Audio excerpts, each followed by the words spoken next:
సరే ఇప్పుడు చూస్తున్నట్టయితే పోలింగ్ బూత్ దగ్గర డిప్యూటీ సీఎం గారిని తరిమి కొట్టారు ఉద్యోగస్తులు అని చెప్పేసి మనకి వార్తలు వస్తున్నాయి. సో అసలు ఏం జరిగి ఉంటుంది అంటారు అక్కడ? మన పోస్టల్ బ్యాలెట్ ఏదైతే ఉందో మాన్యువల్గా యూటిలైజ్ చేసుకునేది, దాని గురించి ముందు మనం మాట్లాడుకోవాలి. పోస్టల్ బ్యాలెట్ సర్వసాధారణంగా ఉపయోగించుకున్నవారు, నేను ఒక గవర్నమెంట్ సర్వెంట్ అబ్బాయిగా నాకు ఒక ఐడియా ఉంది. మా నాన్నగారు దాన్ని ఎట్లా జాగ్రత్తగా వేసి దాన్ని పోస్ట్ చేసి కవర్ చేయడము ఇవన్నీ. అయితే ఎప్పుడు ఎవరు వారు తీసుకొని చేసుకోవడము, ఆ అప్లికేషన్ తీసుకోవడము, సింబల్ గుద్దేసి మడత పెట్టినప్పుడు కూడా కొన్ని రిస్ట్రిక్షన్స్ ఉంటాయి. జనరల్గా పేపర్ ఇలా ఉంటుంది కదా, పేపర్ని నిలువుగా మడత పెట్టాలి ఎప్పుడు కూడా, ఇట్లా అడ్డగా మడత పెట్టకూడదు.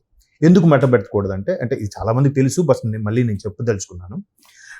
అడ్డగా మడత పెడితే ఏమవుతుందంటే పైన మనం వేసుకున్న సింబల్ ఏదైతే ఉందో అది ఇలా ఫోల్డ్ చేయడం మళ్ళీ కింద ఉన్న యాంబులం కూడా పడిపోయే అవకాశం ఉంది. అప్పుడు దానికి కన్సిడర్ చేయాలా దీనికి కన్సిడర్ చేయాలా తెలియక సతమతం అవుతారు. అందుకు దాన్ని ఎప్పుడు నిలువుగా ఇలా ఫోల్డ్ చేయాలి. సో అట్లా ఉపయోగించుకున్నారు. ఎప్పుడు లేదు, ఈ సంవత్సరం 2024 సార్వత్రిక ఎన్నికలకు సంబంధించి చాలా అసలు ప్రభుత్వ ఉద్యోగులు అయితే ఎగబడ్డారంట ఓటు వినియోగించుకోవడానికి. ఎలా మా ఒక్క ఓటు వేయిపోతే నష్టమే ఉందిలే అనుకోలేదు ఎవరు కూడా. ప్రతి ఒక్కరు కూడా మన ఓటు హక్కుతో మనం ఏంటో ప్రూవ్ చేద్దాం, మనం ఏంటో చూపిద్దాం అనే కసిగా ఓటు వేయడానికి వచ్చినట్టు మాత్రం అనిపించింది. దానికి బెస్ట్ ఎగ్జాంపుల్ మా డిగ్రీ క్లాస్మేట్ గ్రూపుల్లో కూడా ఒక దగ్గర 6-7 గవర్నమెంట్ సర్వెంట్స్ ఉన్నారు. వాళ్ళందరూ కూడా పొద్దున్న అమ్మాయిలు ఉన్నారు, అబ్బాయిలు ఉన్నారు. పొద్దున్న 7:30 అలా వెళ్తే 10:30-11 కూడా వచ్చిన సందర్భాలు ఉన్నాయి బయటికి. అంత క్యూ ఉందంట. ఎప్పుడు వెళ్ళినా ఒక పావు గంట అరగంటలో వెళ్ళి వచ్చేసేవాళ్ళు. 2-3 అవర్స్ పట్టిందంట. ఇంకో ఫ్రెండ్ అయితే తను ముందు వెళ్ళి జనాలతో తట్టుకోలేక ఎండకు భరించలేక మళ్ళీ వచ్చేసి మళ్ళీ మధ్యాహ్నం 3 వెళ్ళి 6కు వచ్చాడంట వేసి ఆ పోస్టల్ బ్యాలెట్ తీసుకొని. అంటే అంత కసిగా ఉన్నారు ఉద్యోగులు అందరూ కూడా. మీకు ఇప్పటికీ అర్థమైపోయింది ఉద్యోగులు అంత కసిగా ఉండి ఓటు వేయడానికి కారణం ఏంటనేది. సో ఖచ్చితంగా క్రెడిట్ గోస్ టు కూటమి. అయితే మొన్న ఇంకో మా కొలీగ్ చెప్తున్నాడు, వాళ్ళ సిస్టర్స్ ఇద్దరు గవర్నమెంట్ ఎంప్లాయీస్ అన్నట్టు. వాళ్ళు ఇలాగ ఓటు వేయడానికి వెళ్తే ఆ స్థానిక ఎమ్మెల్యే, ఏరియా పేరు చెప్పను, వచ్చి అమ్మ ఎంత కావాలి చెప్పండి అమ్మ మీకు ఎంత అంటే మనిషికి ఎంతైనా ఇవ్వడానికి సిద్ధం. అమ్మ మీరందరూ మనకి తెలుసు కదా అన్నగారికి వేయాలి, మీరు వద్దండి నమస్కారం. బతిమాలుతున్నాడు ఇంకా కాళ్ళ మీద పడిపోవడం. అమ్మ ఒక్కసారికి అమ్మ ఇప్పుడు మమ్మల్ని చూడండి అమ్మ, ప్రభుత్వాన్ని చూడడం కదా, నన్ను చూడండి అమ్మ, లోకల్గా నేను కదా అంటే. చూడండి ప్రభుత్వంతో మాకు సంబంధం లేదు, జగన్మోహన్ రెడ్డి గారితో మాకు సంబంధం లేదు, కనీసం నన్ను చూడండి అమ్మ, నా వైపు చూసి నన్ను గెలిపించింది అమ్మ, ప్రభుత్వం ఏముందిలే అమ్మ అని బతిమాలుకుంటున్నాడంట ఎమ్మెల్యే. కాళ్ళ మీద పడ్డం ఒకటే తక్కువ అంట. మంచి పని చేస్తే ఈ పరిస్థితి వచ్చేది కాదు. నేను ఒక న్యూస్ ఛానల్లో చూశాను, చాటుగా ఒక మీడియా మిత్రుడు వీడియోస్ తీస్తున్నాడు అనమాట. చెట్టు చాటుకి వెళ్ళి ఇప్పుడు ఆయన చూపుతున్నారు, వేయండి మనకి వేయండి అని. అది చూసి సరేలే ఎవరికి వాళ్ళు ఫేవర్గా అలా చూపించుకుంటారేమో అనుకున్నాను. ఈ ఎగ్జాంపుల్స్ ఇదొకటి. మా ఫ్రెండ్ ఇంకోటి చెప్పాడు, అదొక ఎగ్జాంపుల్. వాడికైతే నిజంగా అన్న నీ ఫోన్పే నెంబర్ చెప్పండి అన్న ప్లీజ్ అని. వాళ్ళ మిస్సెస్ కూడా ఎంప్లాయ్, ఆవిడ గవర్నమెంట్ టీచర్, వీడు బ్యాంక్ ఎంప్లాయ్, ఏదో స్టేట్ బ్యాంక్ అన్న చెప్పన్నా, మీకు నీ ఫోన్పే చెప్పన్నా, లేదంటే క్యాష్ ఇస్తానన్న నీకు డౌట్ వస్తుందంటే బతిమాలుతున్నానంటే. వద్దురా బాబు ఏమో అన్న, వద్దులే అన్న, ఏం పర్లేదు అన్న, ఏం లేదు వీళ్ళు మరి మేము వెయ్యమని అంటే మళ్ళీ ఇష్యూ కదా, గవర్నమెంట్ ఎంప్లాయీస్ మీద మళ్ళీ ఇష్యూస్ చేస్తున్నారని చెప్పి అట్లాగా బయటకు వచ్చారు. ఇప్పుడు మీరు అన్నట్టు ఈ వ్యవహారం ఏదైతే ఉందో తాడేపల్లిగూడెంలో స్వయాన డిప్యూటీ సీఎం స్థాయి వ్యక్తికి డైరెక్ట్గా ఉద్యోగులు ప్రశ్నించే స్థాయికి వెళ్ళిపోయారు. మీ ఇక్కడ ఏం పని, మీరు ఎందుకు వచ్చారు, మాకు నచ్చిన వాళ్ళు వేసుకుంటాం, మీరు ముందు బయటికి నడవండి అనే స్థాయిలో కూడా మాట్లాడారంటే ఇంకేం వాల్యూ ఉన్నట్టు, ఎంత రగిలిపోతున్నట్టు అప్పటికైనా అర్థం చేసుకోవాలి కదా. అంటే ముందంతా ఎలా తెలుసమ్మా, పోనీ వీళ్ళకి తెలియదు, మొత్తం నాయకుడే చూశాడు, నాయకుడే నొక్కాడు, మేము నిమిత్త మాత్రం మాకేం తెలియదు అంటారు. మన నాయకుడిని ప్రశ్నించొద్దా?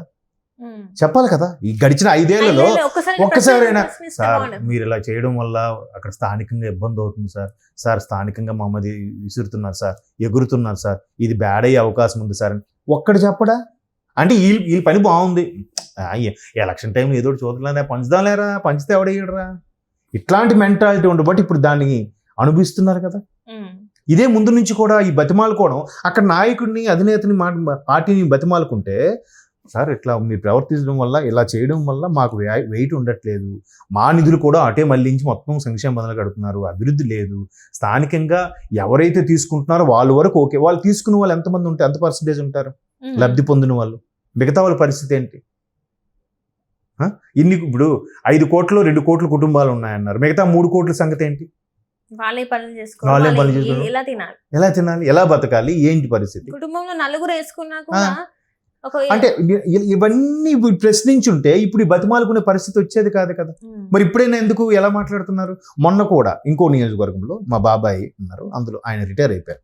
సో రిటైర్డ్ వాళ్ళతో పెన్షనర్స్ కదా, ఆ స్థానిక ఎమ్మెల్యే మీటింగ్ పెట్టాడు.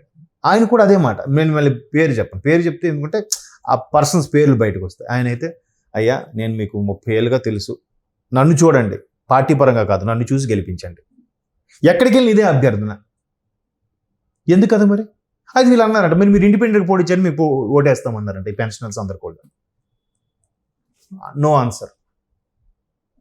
అంటే మరి ఇవన్నీ తెలిసినప్పుడు ముందే ఒక లేఖ రూపంలోనో లేదంటే ఎట్లాంటి అభిప్రాయాలతో ముగ్గురు నలుగురు కలిసి వెళ్ళి మాట్లాడడమో నచ్చ చెప్పడమో ఏదో చెయ్యాలి కదా ముఖ్యమంత్రికి. చెప్పకుండా ఏం కాదులే అన్న చూసుకుంటాడు, అన్న ఫోటో ఉంటే చాలు, కుక్కను పెట్టినా గెలిచేస్తుంది లేరా అన్న ఫోటో ఉంటే. మరి ఆ ఓవర్ కాన్ఫిడెన్స్ ఏమైంది ఇప్పుడు? అంత ఇదిగా వీళ్ళు ఎప్పుడు ఆలోచించుకోలేదంటారా సార్? అంటే మన ఒక ప్రభుత్వం అనేది 5 సంవత్సరాలకి మించి ఉండదు. జనాలకి నచ్చకపోతే అప్పటికప్పుడు కుప్పకొల్లిపోయే పరిస్థితులు కూడా ఎన్నో చూసాం మనం. ఇవన్నీ గుర్తుండవా వీళ్ళకి? ఏంటి అసలు ఎందుకు ఇంత ఓవర్ కాన్ఫిడెంట్ గా ఉంటారు? అసలు పార్టీ పెట్టిన తర్వాత ఆయన ఓదార్పు యాత్ర చేశాక జైలుకి వెళ్ళడము, నానా ఇబ్బందులు పడ్డము, తర్వాత 5 ఏళ్ళు ప్రతిపక్షంలో ఉండడము, అప్పుడు కూడా కొంత అవమానంగా ఫీల్ అవ్వడం. ఒక్కసారిగా అలా జరిగినోడు పదవి వస్తే ఏమవుతుందమ్మా?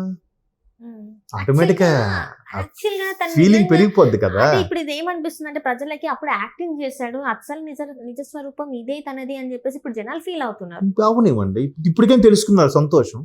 అదే రకంగా ఒకవేళ యాక్టింగ్ చేసినా కూడా అదే యాక్టింగ్ కంటిన్యూ చేసినా ఈసారి నిజంగానే ఆయన అన్నట్టు వై నాట్ 175 అనే స్థానాలు వచ్చేవి కదా.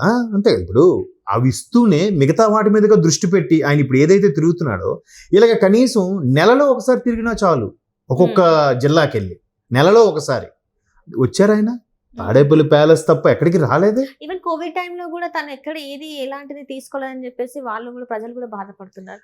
అసలు ఏ రకంగా చూసిన అభివృద్ధి పరంగా అంత పెద్ద మహమ్మారి వచ్చినప్పుడు కూడా ఏం పట్టించుకోలేదు. అన్ని రకాలుగా కూడా ఆయన ఏమన్నాడంటే ఒక స్టేట్మెంట్ మాత్రం ఇచ్చాడు ఆయన ఆ టైంలో, మనం దీంతో సావాసం చేయాల్సి ఉంటుంది ఫ్యూచర్లో, కరోనా అయితే పోదు అన్నట్టుగా ఒక స్టేట్మెంట్ ఇచ్చాడు ఆయన. అంతే, మిగతా అంతా సెంట్రల్లే చూసుకుంది కదమ్మా. ఇప్పుడు సెంట్రల్లో కూడా వాళ్ళు బీజేపీ వాళ్ళు అంతగా విభేదించిన కారణం ఏంటంటే సెంట్రల్ నుంచి వచ్చిన ఫండ్ స్టేట్ నుంచి కలిపి ఇచ్చి మొత్తం ఈయన ఫోటోలు వేసుకుంటే మరి సెంట్రల్ ఏముంది? వాళ్ళేమి ఇవ్వట్లేదు, మొత్తం ఈయన ఇస్తున్నారు. మీ బిడ్డ వల్ల లబ్ధి పొందితే మీరే ఓటేయండి అని చెప్తున్నాడు. ఈయన ఇచ్చినట్టు మొత్తం తన ఆస్తులన్నీ అయితే ఇవ్వలేదు కదా. మొన్న ఏదో దివాకరం ఒక షార్ట్ ఫిల్మ్ ఒకటి చిన్న యాడ్ లాంటిది రిలీజ్ అయింది, చూసారా? ఒక బ్యాంక్ ఎంప్లాయీకి వాడు పాలాభిషేకం చేస్తాడు. ఏమంటే నా డబ్బులు నాకు ఇచ్చాడు కాబట్టి పాలాభిషేకం చేస్తే ఊరి ప్రజలందరూ తిడతారు. మరి మన డబ్బులు మనకి ఇస్తున్నప్పుడు ఆయనకి ఎందుకురా మీరు పాలాభిషేకం చేస్తున్నారని అడుగుతాడు. ఆయన పాకెట్లో ఇవ్వలేదుగా, ఆయన ప్రాపర్టీకి సంబంధించింది ఆయన పేపర్ అయినా ఫ్రీగా ఇవ్వలేదుగా అని చెప్పి ఆ యాడ్లో ఉంటుంది, మీరు చూసారో లేదు. మరి అలా ఉన్నారు జనాలు.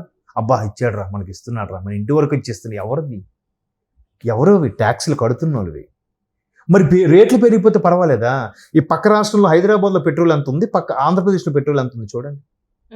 ఇక్కడ ఒక కూరగాయల రేట్లు ఎంత ఉన్నాయి చూడండి, అక్కడ కూరగాయల రేట్లు ఎంత ఉన్నాయి చూడండి. ఇక్కడ భూముల రేట్లు ఎంత ఉన్నాయి చూడండి, అక్కడ భూముల రేట్లు ఎంత ఉన్నాయి చూడండి. ఒకప్పుడు ఆంధ్రాలో 1 ఎకరం భూమి అమ్మితే తెలంగాణలో 10 ఎకరాలు కొనొచ్చు అని అనేవారు. ఇప్పుడు తెలంగాణలో సెంటు భూమి అమ్మితే ఆంధ్రాలో ఎకరా కొనొచ్చు అనే స్థాయికి వెళ్ళిపోయింది. దేనివల్ల అంటారు? ఇవన్నీ అప్పుడు చేసుకోకుండా ఇప్పుడు మళ్ళీ చేతులు కాలేక ఆకులు పట్టుకుంటే లాభం ఏంటి? ఉద్యోగులు చాలా కసి మీద ఉన్నారు. Right, thank you so much.